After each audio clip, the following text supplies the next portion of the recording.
Happy Theology Thursday. I say that because today I want to talk about happiness and being happy.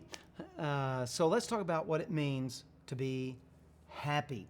And does the Bible say anything about happiness? And what does the Bible say about happiness?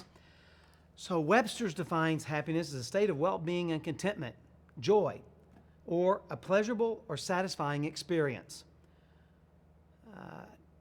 That's fine, but the reality is we don't read the Bible by Webster's definition of modern English words.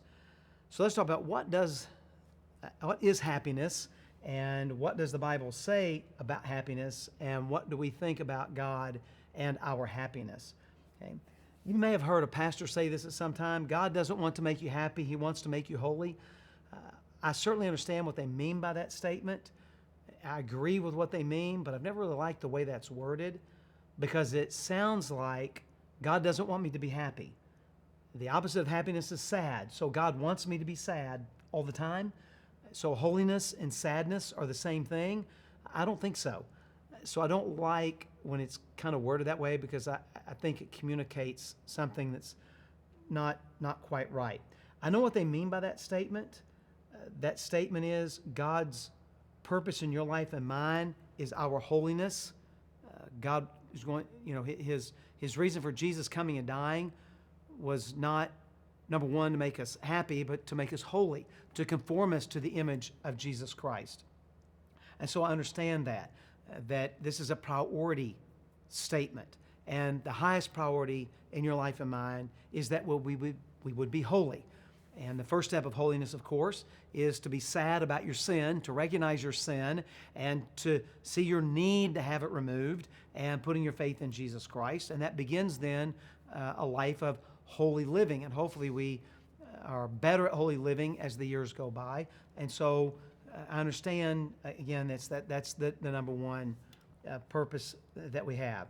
I also understand that what that statement means is holiness is something that we can do consistently, no matter the circumstances or the situation.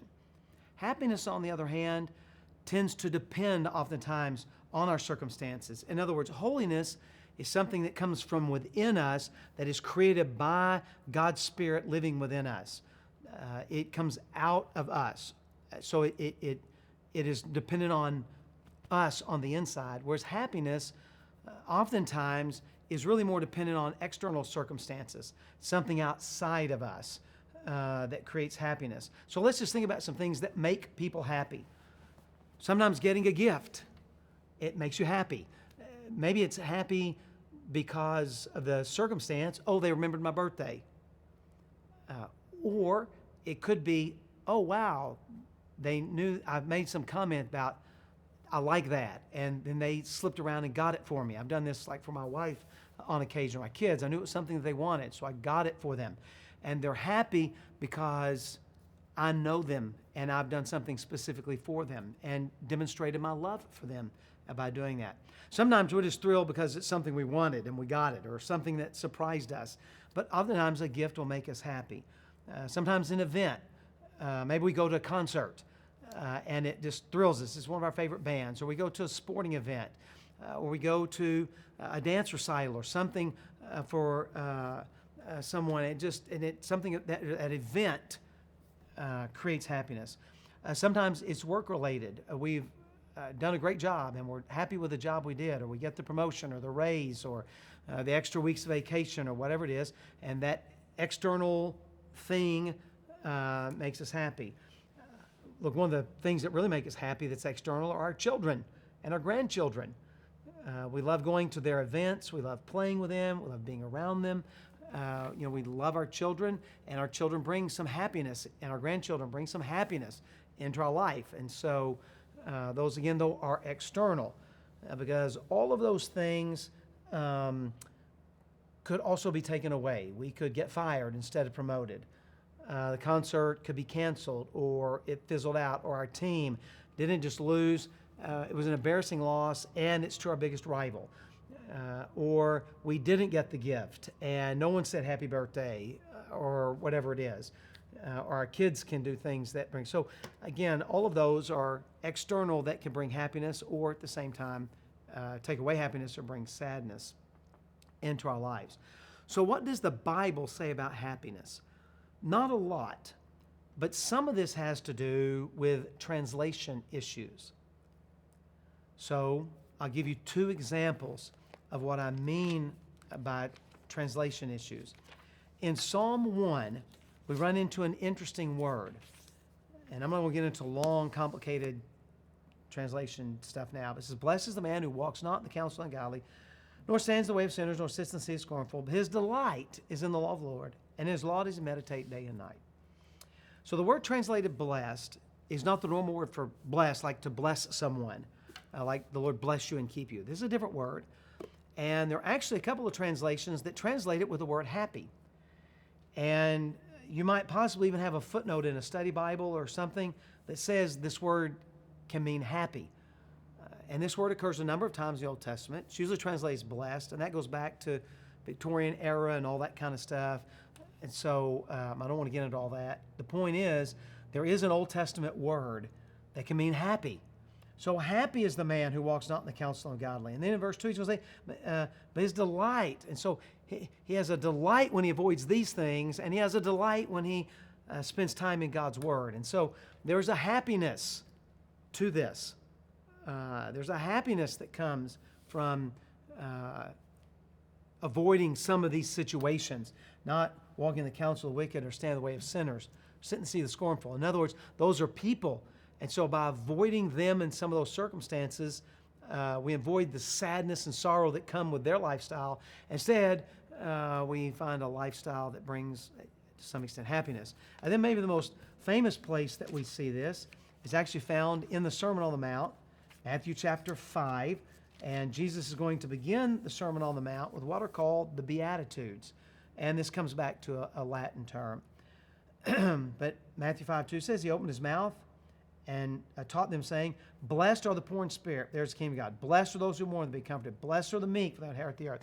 So we have again, some translations translate this word as happy. You may have a footnote in your study Bible. It says the word blessed carries the idea of happy. This is, again, not the word that's meant like to bless someone or God blessing us, but the word to mean happy.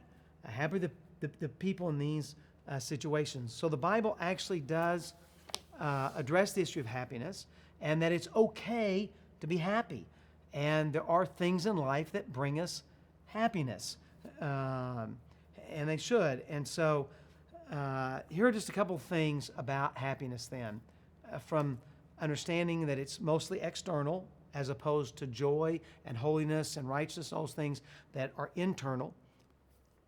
We need to recognize that happiness can come and go. The others need to be consistent because they are a part of who we are in our character, in our heart, in our soul, in our spirit, that those things consistent like holiness, regardless of the external circumstances. But because happiness oftentimes, or is something that comes oftentimes being external, we need to think about what situations am I going to put myself in? We need to avoid situations that can bring sorrow, avoid situations that can bring heartache, avoid situations that can bring despair. Don't surround yourself with those kind of people who are going to lead you. And the book of Proverbs is full of warnings about your friends. And so pick friends that'll bring happiness into your life because they're going to want to walk the same path that you are. I love hanging around Christians. We have the same worldview. There's a happiness that comes from being with people that share our way of viewing things. We do need to be involved in the lives of non-believers because we're to be in the world, but not of the world. But we have to be careful about the situations in which we place ourselves. Another thing about happiness is we need to realize, because it's external, sometimes there are situations we can't control that do bring sadness and sorrow. Certainly the loss of a loved one. Certainly it's a stressful and depressing time if we get demoted or we get laid off or we get transferred and we really liked where we were and don't like where it is we're going to be moved or got to be moved away from family or whatever it is. I mean, I know those things happen. And in those times is when we need to remember holiness is the goal, not happiness. Like that's the number one goal. And God may be putting us through a season of unhappiness to help us in our holiness. But it's okay to be happy. And here's one of the reasons why I really want to say that. If there's no happiness in your life, at some point you'll quit pursuing holiness. If there's no excitement in your life, you'll not pursue holiness. You'll become a person of despair, a person of negativity. You'll become a person that becomes critical and judgmental. And so I encourage you to say it's okay to be happy. Holiness isn't seriousness. Holiness is serious, but not seriousness. You can be holy and you can still be happy. You can live a life of holiness and still find joy in external circumstances. I mean, what grandparent doesn't want to live a holy life but also find joy and happiness from their grandkids? So it's okay. It's okay. I don't want you to ever think that happiness is somehow sin or it's wrong or something. Just remember that God's work in your life is to produce holiness. And sometimes there'll be happiness and sometimes not. But holiness is to consistently be there. Holiness is to be what comes from the inside. But look at your life and ask yourself, you know what, maybe there's some things I need to get out of my life because they're bringing unhappiness. And unhappiness, enough of it can lead to despair. It can lead to a lack of trust in God. It can lead to resentment and anger and a whole lot of other things that can damage us spiritually. So maybe there's some things you need to cut out of your life, or maybe there's some people that you need to maybe spend a little less time with, and maybe spend more time intentionally with people that'll bring some happiness and some joy into your life. And the last thing I want to say is we need to kind of ask ourselves, how much should I let that impact me? So I'll give you an example. Let's say that it's your favorite sporting team, and this year my favorite NFL team is really bad. We're really, really, really bad, and that's okay. It makes me unhappy, but it doesn't impact my life that greatly. Yes, I like it when they win, and yes, for over 2 decades, we were a Super Bowl contender every year because I'm a New England Patriots fan. But in the end, what somebody else does on a football field shouldn't impact my life for 2 or 3 days. Like, I'm happy when we win. I'm happy when we get an unexpected win, an upset. The same with my favorite college team. It's fun. And it's fun to root for them. It's fun to watch them and all that. But in the end, it's just a game. So sometimes we can help ourselves with happiness by not investing too much in externals that really in the end don't matter that much. So they may bring some happiness or some sadness, but we don't need it to allow wild, crazy swings in our lives. That holiness helps us to keep it a little more balanced. So yeah, I'm sad, but okay, not that big a deal. It's just a game. We won, awesome, but it doesn't make my whole life perfect. It's just a game. So kind of helping to keep some of those things in perspective is helpful as well.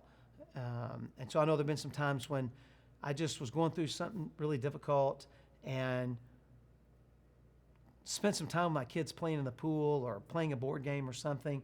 And man, I felt so much better because it helps to kind of reorient. So that happiness thing sometimes helps us to reorient it and kind of see where our priorities are and what is it that we're allowing to bring unhappiness into our life, or what is it that we are intentionally looking for to bring happiness. And so I encourage you to find those things that bring happiness. I think it will help you in your pursuit of holiness. But remember, our number one goal is not the pursuit of happiness. That's the flesh, and it can get out of control. But instead, our number one pursuit is holiness.